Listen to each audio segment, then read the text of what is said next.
for a lot of series, early on, whenever they face like the first real opponent, because generally, when the series starts out, you're getting stuff like power exposition, finding out about the characters and everything, and just getting a beginning layout of the world. But the early characters, like the early enemies, generally are whoever's like the first one that they have like fight that isn't just like, oh yeah, they get beaten up just to say, oh yeah, look, hey, this is my power. I just kind of like a measuring stick display character where you're only going to think of them because like, oh yeah, this guy, I remember this guy, he got beat up by the main character real bad at this part.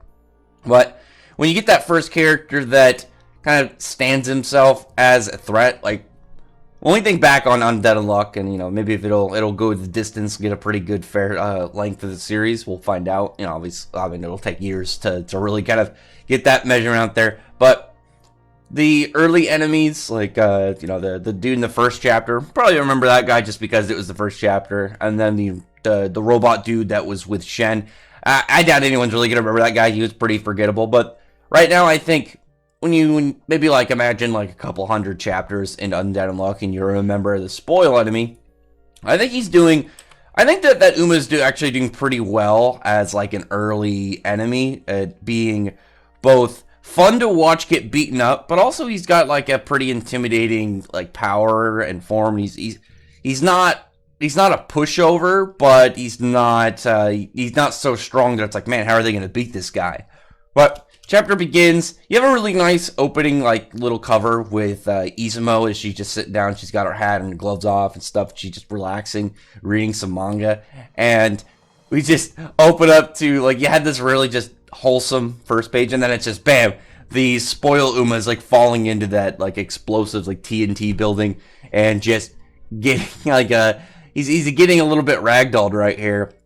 And while this is going on, you have Izumo like just pretty much like just body touching all these zombies as they go by. They're all bumping into her, and it was probably really horrible considering they're zombies. And I imagine like the smell as they rush as well, and not only like the fact that these dead bodies are touching you would be just awful. But as they keep going, they're just using that, the unluck power that they get inflicted on them, and cause way more pain to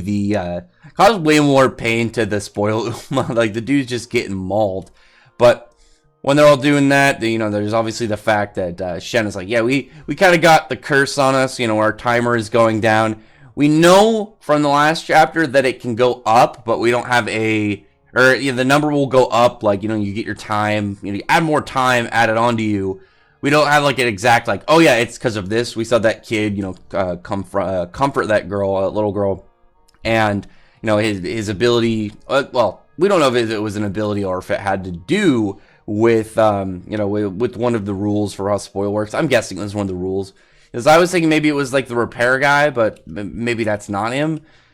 Meanwhile, the spoil Uma does some like weird thing while he's he's fighting. He's gotten upset. He's advanced into stage 2. Like, this weird black like ooze comes out, gets all over him, and he like grows. Like, at the start, it looks kind of like a weird chrysalis thing. He's changed forms, and he goes from like the like skinless weird angel face creature with the pipes almost around him that like seem to just leak out the fumes that spoil things upon contact. We've done a little bit about their powers as well. Like, Andy's observed him. Andy's smart. We don't know like the full extent of how he is when it comes to analyzing opponents. He definitely is. He is not somebody that just like, oh yeah, I didn't pay attention. He definitely, even though he's reckless because he's an immortal, he's undying, but still, he knows that he needs to take precautions to a degree when he's fighting opponents he doesn't know their abilities. He's got to at least like say, oh yeah, what does this guy do? What can I find out here? Because he's like, they don't really know when it comes to it if his power is even going to fully keep up, which is an interesting when you think about it, because we don't have an energy source or anything to really go off of, like how the powers like are stemmed from. We don't know like what fuels them. Like, could he run out of regeneration, or any of these guys like the spoil? When he's in his second phase, he like shoots a beam, and it was funny when I saw the beam. I was thinking, I was like, where's the explosion? Because I figured it would be something like that, but it's more of just like an effect beam. You see it shoot, it actually goes to like the...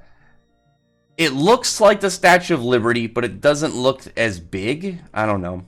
I think the Statue of Liberty, I haven't been to it, but just from looking at it and seeing like comparison to other things around it, I feel like it should be bigger than this one. So maybe this is just a replica. I don't know. It said you see a sign that says New York, so who knows?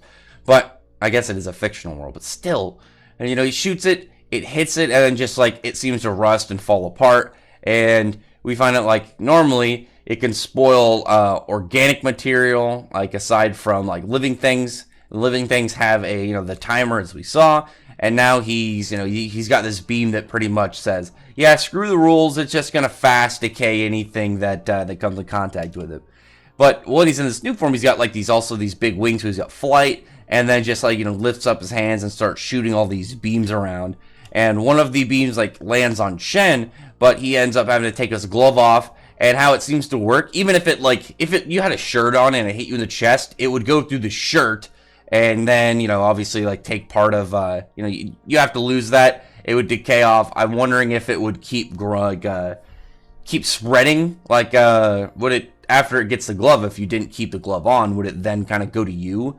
But it seems to be, like, whatever it makes contact with first. Like, even if it went through Shen's arm, it hit the glove, so it didn't really affect him. But if it hit him in the same spot, it would. I'm curious to know, like I said, if he didn't take the glove off, would it then spread to him?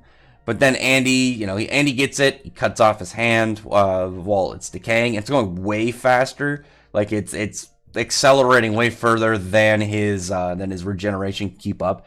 And this dude, like, he's intimidating. I think the first design more. I just thought it was a little bit cooler. But I like the weird beam fingers. And he's still, like I said, a pretty intimidating guy in terms of the fact that he's got a tricky power and he's got a cool design. He's not that strong though. They're even like commenting on the fact that he's not that powerful. I mean, he's just got a tricky ability. But I did like the confrontation when he's like trying to flex his power and trying to be like, why even live if humans usually don't even live to be even 100 years old? Like, what's the point of trying to like hold out their lives if it's got such a short amount of time? And he's like, my power though has to do with like the cycle of life and death and stuff. You grow, and then eventually when you die you decay and you return to the land and stuff.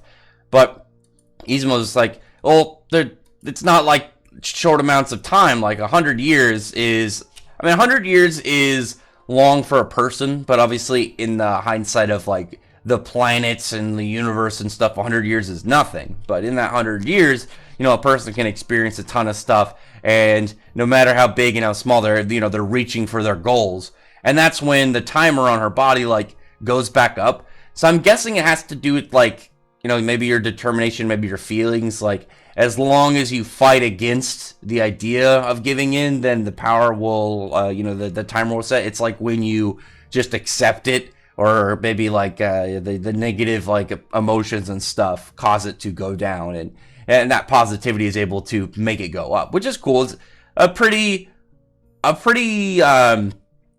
easy to counter power if you know it. So like, obviously it's not like you're gonna just know this ability right out the gate, but it's a strong power with a pretty fair like way to counter it if you're able to figure out, which I like. I think that's pretty cool. But then you have like Andy's pretty beaten up. Like he has to like use his sword to get up off the ground. He's not doing super swell. And then Shen comes in, and Shen, like, while talking to me, he's like, they're now discussing their dreams, and Shen's is to become the greatest, like, in all creation. So I'm guessing he wants to become, like, a perfect warrior, just the strongest guy, which is pretty cool, pretty straightforward, pretty understandable to what degree, or what origin that goal came from. It's going to probably be pretty fun to see, because Shen, like, just reading the early chapters, I thought Shen was going to die, but it looks like he's going to be a more prominent character. Maybe, I don't know if he's going to be the rival, but definitely, I don't want to say, he's maybe a rival to Andy, but not his main rival. It could be Shen, who knows. I don't know. Shen's power is Shen's power is alright. I like the fighting style, though. I think he's pretty cool with, like, the staff. But, solid chapter. I'd say pretty solid. I like the character moments with Izumo.